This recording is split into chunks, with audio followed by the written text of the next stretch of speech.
Good morning, everyone, and welcome. I'm Carrie Lifshitz, and today I am your worship associate. Today, while our minister, Rev. Christine, dances away from our pulpit, I'm going to be heading the worship service today, and we are so excited today to welcome Reverend Mariela Perez-Simons, and I look forward to introducing her in a moment. In this time when we are physically distant, we believe it is an act of love to worship online and to be together in this way. Welcome to our worship. Welcome home. For those of you who are joining us for the first time, the Unitarian Universalist Congregation of Phoenix strives to be a spiritual community for our time, focused on diverse theological perspectives, radical inclusion, and knowing that issues of justice and equity shape everything we do. With a special awareness for those who have been historically marginalized, we welcome all of every race, class, ethnicity, immigration status, sexual orientation, gender identity, religious background, mental and physical ability and disability. We welcome your whole self. We welcome your family into our worship as we build a community of caring, courage, and hope. Our opening words this morning are from Henry David Thoreau. I went to the woods because I wished to live deliberately, to front only the essential facts of life and see if I could not learn what it had to teach, and not, when I came to die, discover that I had not lived. I did not wish to live what was not life. Living is so dear. Nor did I wish to practice resignation, unless it was quite necessary. I wanted to live deep and suck out all the marrow of life, to live so sturdily and Spartan-like as to put to rout all that was not life, to cut a broad swath and shave close, to drive life into a corner and reduce it to its lowest terms, and if it proved to be mean, why then to get the whole and genuine meanness of it and publish its meanness to the world. Or if it were sublime, to know it by experience and be able to give a true account of it in my next excursion. I invite you to grab a chalice or candle from your home as we recite our covenant and light our chalice together. This week, I'm sharing some fun our family has been having during the pandemic as we light our chalice.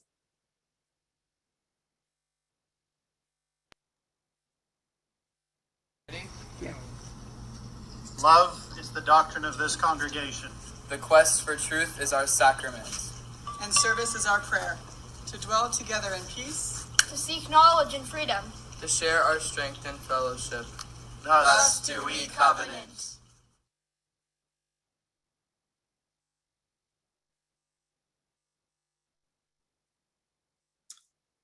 I would like to introduce our worship team this morning.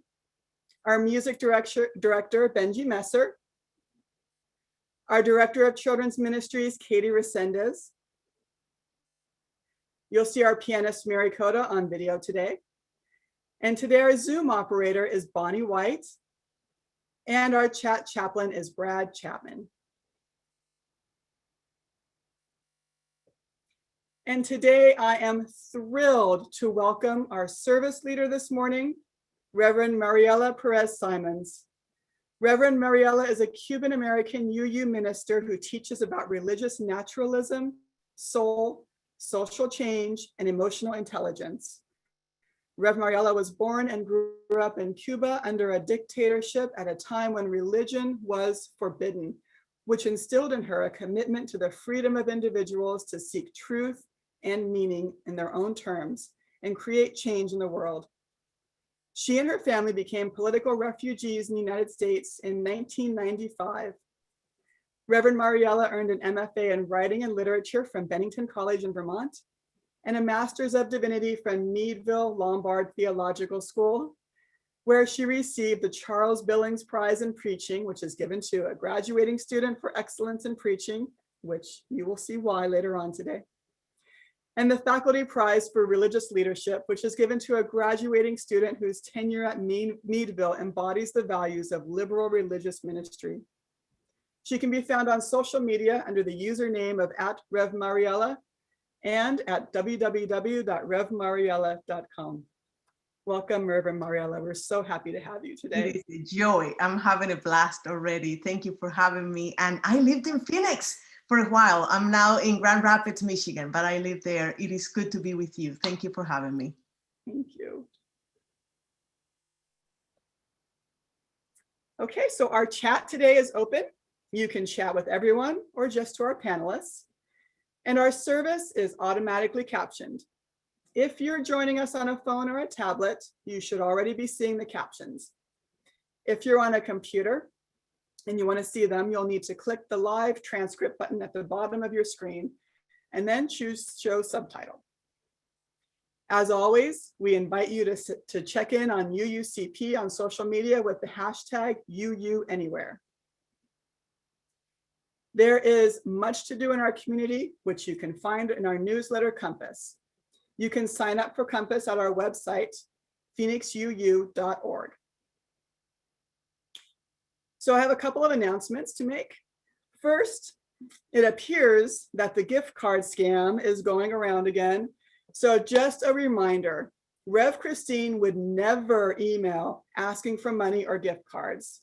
She also probably wouldn't sign her emails, God bless. So if you see a strange email and you're not exactly sure, please question and send one of us an email first. And finally, have you always been curious about what going to General Assembly was all about? Or maybe you've been to GA and absolutely loved it. Well, here is your chance to go to GA. We're looking for delegates to represent UUCP at UUA's General Assembly from June 23rd to the 27th. It's going to be digital again and will feature lots of amazing speakers, inspiring worship. And in general, it's just a great way to learn more about our faith movement. If you're interested in being a delegate, you can email board@phoenixuu.org. And finally, our offering is being collected virtually, just like our service. We ask you to be generous in your giving to support the mission of our beloved community. You can text UUCP to 73256. You can donate through the website, or you can send a check. And if you haven't sent in your pledge for the next fiscal year, please do so as soon as you can. You can find the link in our chat. For all that you give our congregation, we are so grateful. Good morning, everyone. In today's service, Rev Mariela will be reminding us that as we work toward our goals, we get to appreciate how beautiful the world is. So I'm excited to share one of my favorites, What a Wonderful World. The lyrics will be in the chat. Feel free to sing along. I see trees of green, red roses too. I see them bloom for me and you, and I think to myself, what a wonderful world. Let's see.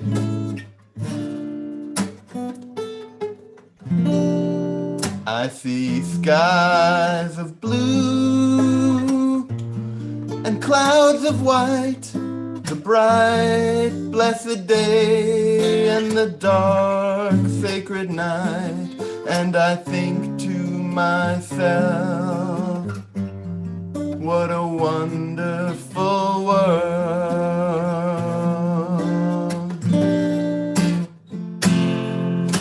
The colors of the rainbow, so pretty in the sky, are also on the faces of people going by. I see friends shaking hands, saying, how do you do? They're really saying, I love you. I hear babies cry, I watch them grow. They'll learn much more than I'll ever know. And I think to myself, what a wonderful world.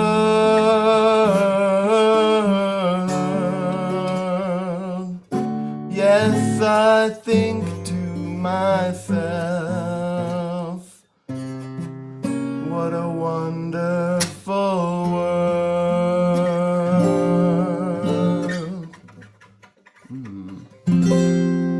Thanks, everyone.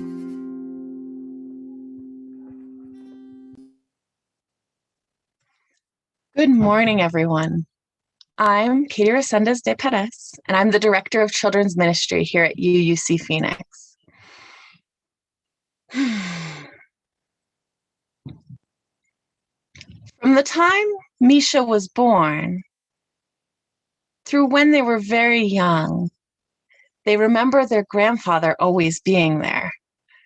Their grandfather was the one who helped them learn to walk and laugh and talk and sing. And Misha could remember sitting watching their grandfather play chess. The game was amazing. Each of these pieces with their roles and meaning, progressing across the board, sometimes being captured, sometimes finding victory. Misha learned so much from that board and those moments with their grandfather. Misha's grandfather would sometimes do something funny where a player, maybe a pawn or a rook, would become a different piece, a king or something else. Or sometimes if they couldn't find all the pieces from one set, Misha's grandfather, who was never very exacting, would say, oh, go get the other game. We'll play with this one. And so sometimes the knight would have to play the pawn because it was a different board in an unfamiliar place. But even though it was playing the pawn, everyone remembered that it was the knight. And Misha's grandfather said, that's important. Know that those pieces still know who they are, even when they're out in a different world or even on a different game. Because there was at least 1 or 2 games of Parcheesi that included a rook. It happens. We lose our game pieces. There were lots of games to play. Misha's grandfather often made toys, trucks, dolls, little ducklings carved out of wood. Misha's favorite were the dolls. They would work on taking care and try to figure out how to hold a baby and wrap a sling and diaper. And Misha's grandfather would say, I wish your grandmother were here. You see, she had passed. She had died. Your grandmother would teach you how to wrap this diaper and pin it so nobody gets snagged, what the baby needs to eat. And Misha would look up at their grandfather and say, it's okay, we'll figure it out together. And the thing is, they did, because when it came to babies, even at such a young age, Misha had an instinct and knew a bit of what to do. When the baby cried, the doll baby, Misha would rock it and soothe it. They finally figured out the diaper thing. Grandpa carved toy bottles to nurse the baby. But then eventually, those long, wonderful days filled with grandfather ended because Misha had to go to school. And Misha had a hard time fitting in, didn't always know their place, but would remind themselves that that chess piece always knew who they were. The chess piece always knew that it was a knight, no matter what board it was on. And Misha would remember those toys and those dolls and all the rocking and taking care of and feeding. And quickly, Misha became that student in school who makes sure that everyone has their lunch, who makes sure that there's quiet time and checks on their friends during recess, especially those who are tearful. As Misha got older and older, they went through school learning the academic stuff, the lessons, but also learning to take care, learning to nurture and hold their classmates and see what their teachers needed too. It's no surprise that Misha's first job was in a school, working in the cafeteria, helping make lunches for hundreds and hundreds of students. Misha loved cooking those huge batches of delicious food. making sure that even when students didn't like the food so much, that it still nourished their bodies and kept their minds healthy for the day. Eventually, Misha got a job working with the school nurse, cleaning up and taking care of the kiddos, making sure they got checked in, making sure they could talk to their parents when they needed to. And then Misha decided to go to college to become a teacher. And they did, and they were an amazing teacher. Their classroom had comfy couches, always had a kettle for a pot of tea. And Misha was known as both a loving teacher and a very strict teacher. And of course, they sponsored the chess club and taught generations and generations of students to play that game. And remember that the night always knows it's a night. When the time for work in Misha's life was over and they had become older, Misha decided that they wanted to be an old man. Remembering grandfather, he reached back and thought about all of the amazing things his grandfather was. So he learned to carve wood, he learned to talk story, and he learned to spend hours and hours and hours playing chess. But he also remembered who he had been as that young toddler caring for those baby dolls. And sometimes, you see, Misha had never had children of his own, never given birth, never adopted. But sometimes his former students' children would come by and they would visit and they would crawl up in his lap and he would tell them stories and he would teach them how to diaper their baby dolls, talk to them about when a baby was old enough to have wheat cereal. And when they were hurt, he would bandage their wounds. And he would always make sure their tummies were filled with amazing food. And he would talk to them about who they were and how important it was. One day, one of those kids was getting older and getting ready to go to school, starting that kindergarten time of life. And they went to see Misha and crawled up in the old man's lap and they cuddled and snuggled. And that kiddo said, "Misha, Mr. Misha, how did you learn and how did you know to learn to take care of babies, to help us with our cuts and scrapes, to cook us food? How did you learn all of that?" And Misha said, "It's always been here. I looked for that knowledge because I've always known that someday I would be a grandmother." Please remember this week that you are very, very loved and you are so, so powerful. No matter who you decide to be and where you decide to go, you are always you and you will always blossom.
Oh, we have so much talent in our community.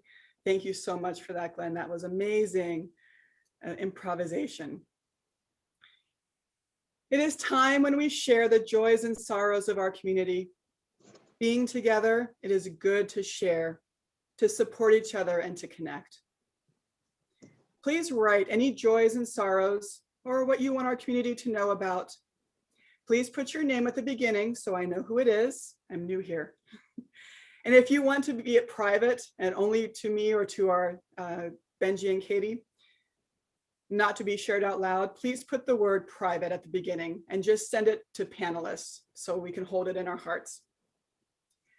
And while you are entering joys and sorrows, let me mention one in our world in particular that's standing out. We watch with sadness as the numbers of COVID-19 infections in India continue to rise, and we hope that they are able to curb the numbers soon. Until then, we will continue to send light and love. We have our first sorrow from Sylvia Lemus Sharma. Sylvia shares that her mother, Lucy Lemus, or Maria de la Luz, took her last breath of life last night at the age of 100 years plus around the sun. We celebrate she was a respected leader in her community and worked for educational opportunities for Mexican heritage children. Sylvia, we're so sorry, and we will keep your mother in our hearts as you go through this time. All right, yeah, this is harder than it looks.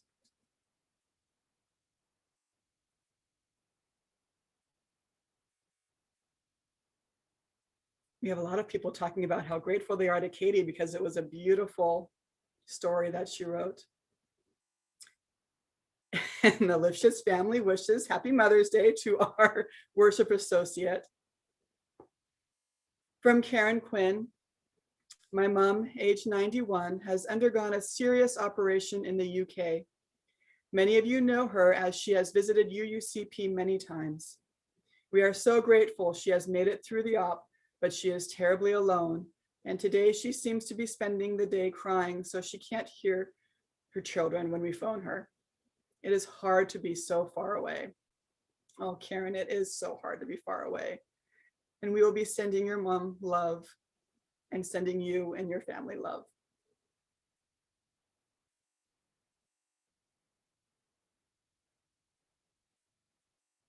That looks like it's it right now. Oh, the Perez family celebrates the welcoming of 5 fuzzy baby chickens into our family. Nigel and Bela are embracing their new role as chicken tenders. I love it, that's cute. Paul Playford, a joy that Barbara is recovering from a stomach virus. She's waiting to be transferred from Del Webb Hospital to a rehab center. Oh, Paul will be keeping Barbara in our hearts. From Stephen and Amy Miskell, we are both missing our moms on Mother's Day. We know we are not alone. Yes, Mother's Day is hard. It can be beautiful, but also very difficult.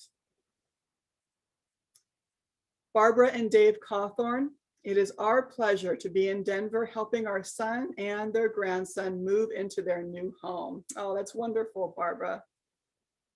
We know that, I'm sure he appreciates that.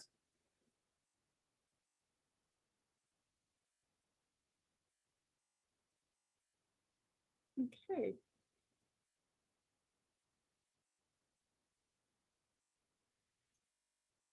And now I invite you to a time of meditation and prayer. Center yourselves, put your feet on the floor if you wish to settle in place, and take a few deep breaths.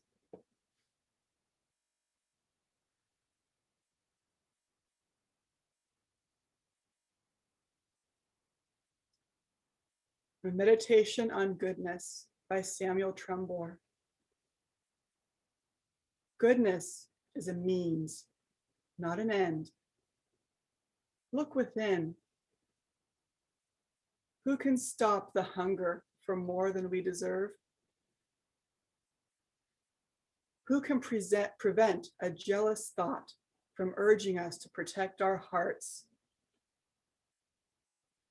Who can ward off all the uncertainties that disturb the mind before we decide to act? Were perfection required to be good, all human existence would be a living hell. Believe otherwise. Embodying love is the endless means to be good. In each moment, love stands at our side, ready to be chosen. Choose wisely. Amen. Blessed be, and Ashe.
Thank you, Mary. Today is Mother's Day. While that day can be a day of celebration and happiness, it can also be a day of sadness and loss. I would like to share Julia Ward Howe's 1872 Mother's Day proclamation, recognizing that Mother's Day was first a day devoted to peace. This is read by the Unitarian Society of New Brunswick, New Jersey.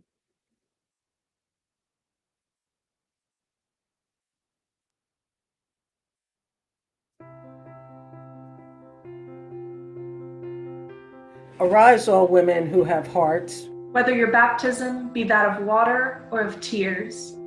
Say firmly, we will not have great questions decided by irrelevant agencies. Our husbands shall not come to us reeking with carnage for caresses and applause. Our sons shall not be taken from us to unlearn all that we have been able to teach them of charity, mercy, and patience. We women of one country will be too tender of those of another country, to allow our sons to be trained to injure theirs. From the bosom of the devastated earth, a voice goes up with our own. It says, disarm, disarm. The sword is not the balance of justice. Blood does not wipe out dishonor, nor violence indicate possession. As men have often forsaken the plow and the anvil at the summons of war. Let women now leave all that may be left of home for a great and earnest day of council. Let them meet first as women to bewail and commemorate the dead. Let them solemnly take counsel with each other as to the means whereby the great human family can live in peace. Each learning after their own time the sacred impress, not of Caesar, but of God. In the name of womanhood and of humanity, I earnestly ask that a General Congress of Women, without limit of nationality, may be appointed and held at some place deemed most convenient and at the earliest period consistent with its objects. To promote the alliance of the different nationalities. The amicable settlements of international questions. The great and general interest of peace. Peace. Peace. Peace. peace.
That was fun. I have recorded my sermon previously for you all. I am a very visual person. I appreciate visuals, and I hope you enjoy the sermon today with all the visuals I have prepared for you. We are going to be talking about savoring and serving life. So hope you enjoy it, and I'll see you back afterwards.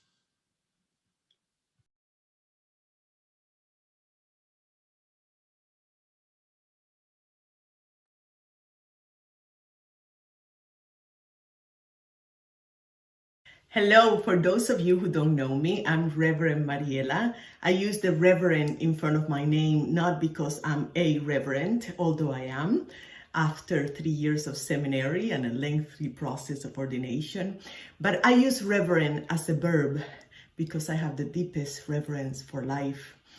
I first experienced reverence around the age of 5, when in the midst of a hurricane, in the makeshift home where I grew up in Cuba, I looked outside through a crack on a wall, and I was taken, just completely taken by the power, the force, the sheer force of those winds. It was my first experience of awe.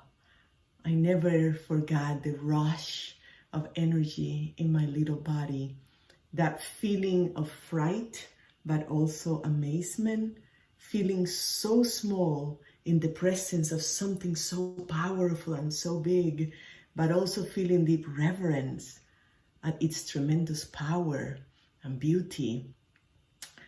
Awe and wonder have that effect on us. They activate a current inside our bodies that makes us feel more alive and more connected to life and to the universe. I am a reverend because I feel that deep reverence for life, for that life force that moves through hurricanes and through you and through me. The second story comes from my first year of seminary, when I was working as a chaplain at a hospital. And one day when I was outside, a nurse asked me about my denomination. And I said, I'm a Unitarian Universalist. And she said, I never heard of that. Are you a Christian? I'm not, I said. Then what do you believe in? She asked me. I pointed to a dandelion growing through a crack in the sidewalk, and I said to her, I believe in the life force that makes a dandelion grow through a crack in a sidewalk. I believe in that resilient life force, that almost stubborn life force. I mean, what are the chances of that dandelion growing from down there with such little soil, such little light, and so much cement oppressing it? I believe in that life force, I told her. It is the same life force that makes all of this possible. The sunbeams coming through the trees, the air we breathe, the food we eat. Yes, I believe in that life force. That life force that runs through hurricanes and through dandelions and through every living thing on this planet, including you and me. I am actually fascinated by this life force and how it expresses itself authentically through each one of us. I see our soul as a seed or a bulb that life plants to express itself here on earth. For us to grow and flourish, the people around us are responsible to create the right conditions. And then we must do the same for others. This is our social responsibility to create the right condition for the flourishing of all of life. Each one of us has our very own life-giving nature, and each one of us has the impulse to develop according to that true nature. The seed at the core of our being is our genetic code, our very own blueprint to follow, which has been passed down through a long lineage of ancestors. And just like this bulb must grow into a tulip, and this acorn must grow into a tree, and this tiny seed must grow into cilantro, and this one into broccoli, Similarly, the life force inside each of us is relentless and it wants to grow according to its own nature. Each one of us has this impulse to grow into our own personhood, to express itself the way that God or life or nature or spirit or the universe intended. Ideally, the people around us create the right conditions for us to develop according to our true nature, according to the seed at the core of our being, not the way they want to shape us. Other people in our community want to shape us. When fully grown, the tulips give their beauty, and the oak gives its shade, and the cilantro adds delicious flavor to our food, and the broccoli gives us calcium to have strong bones. And that is how I understand the web of life. Each thing plays a role, supporting one another, supporting life itself, life giving life to itself. That's why we are here, I believe, to give of our authentic expression, to serve the whole web of life, because everything plays a role in the ecosystem. But injustices get in the way of that flourishing, the flourishing we need to serve the world. Society is built in such a way, our society is built in such a way that it doesn't provide the right conditions for everyone's seed to flourish. In fact, our society in this country runs and operates by systems that are oppressive to that life force. These are not natural systems. They are human-made systems that I call extractive systems, because how they can suck the life out of us and out of every living thing if we are not careful. They are actually self-destructing systems. But since they are human-made, they can be changed. That's the good news. These systems operate in our larger society, but also in our schools, in our institutions, in our families, and inside ourselves as well.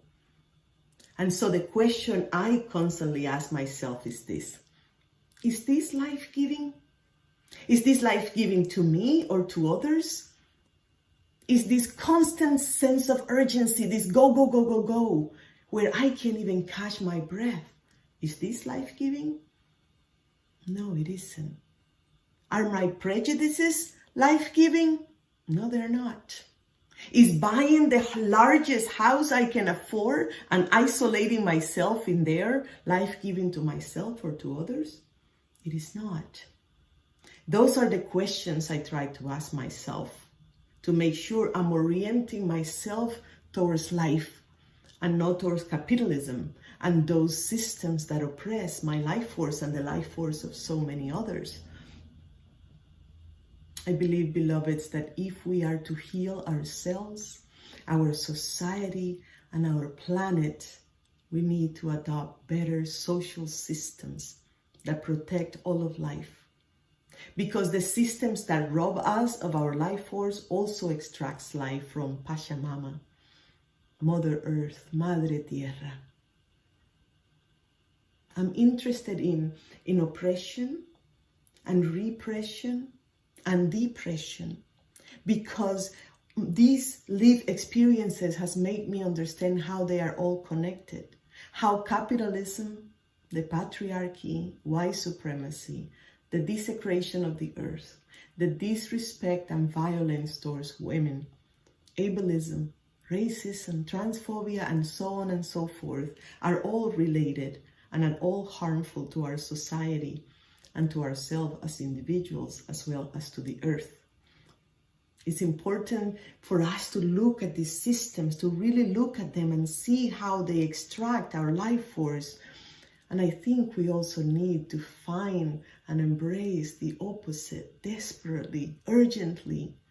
What are the teachings, beloved? What are the theologies, the practices, the lifestyles that are life-giving, that create the proper environment for the flourishing of life inside ourselves and throughout the rest of the web of life? Even before the pandemic, many of us were already feeling disconnected, overworked, and depleted. Our bodies were exhausted from living in one of the most overworked and industrialized nations in the world. In a society that demands so much from us, that takes so much from us.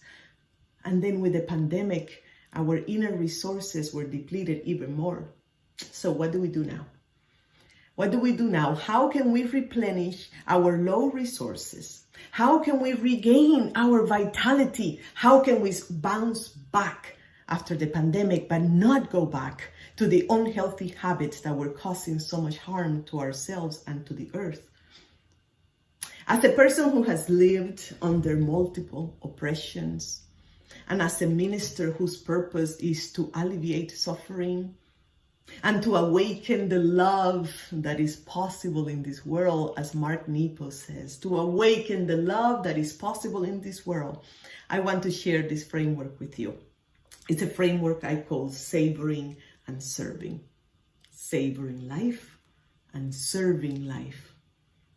Savoring as a way of seeing how life loves us, how we are connected to it, and serving as a way of giving back to the web of life, of loving the web of life.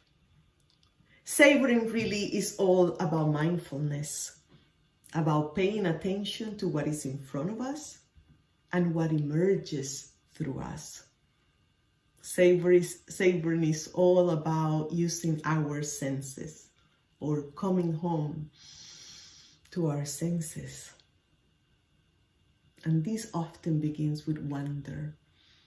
I wonder if the mangoes are ready to eat now. They're on the kitchen counter and they smell like paradise. You see, savoring mangoes, which reminds me of my childhood in Cuba, has been a coping mechanism during this pandemic. So I wonder which intelligence designed 10,000 taste buds on our tongues for our savoring pleasure. I wonder how photosynthesis works, how the mango is able to use the energy from the sun coming through the window and it converts it into sugar to give me energy, to give me vitality, to give me this little bit of joy, which helps me get through a pandemic. Savoring is also about intimacy with our bodies and our feelings. Being able to recognize when our bodies are depleted, when our life force is faint. It's also about emotional intelligence, being able to identify and name and be present with our repressed emotions in order to heal them. Savor is about getting intimate with the life force that moves through you and that it moves through the world. But with this life force that moves through us and that wants to express itself in the world, to be of service to the world.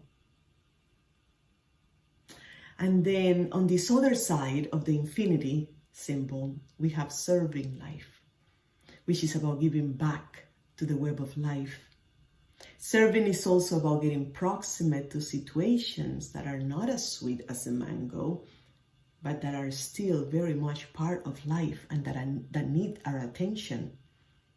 Serving is about wonder too. I wonder about the life of my neighbors. I wonder about the experiences of my Black friends.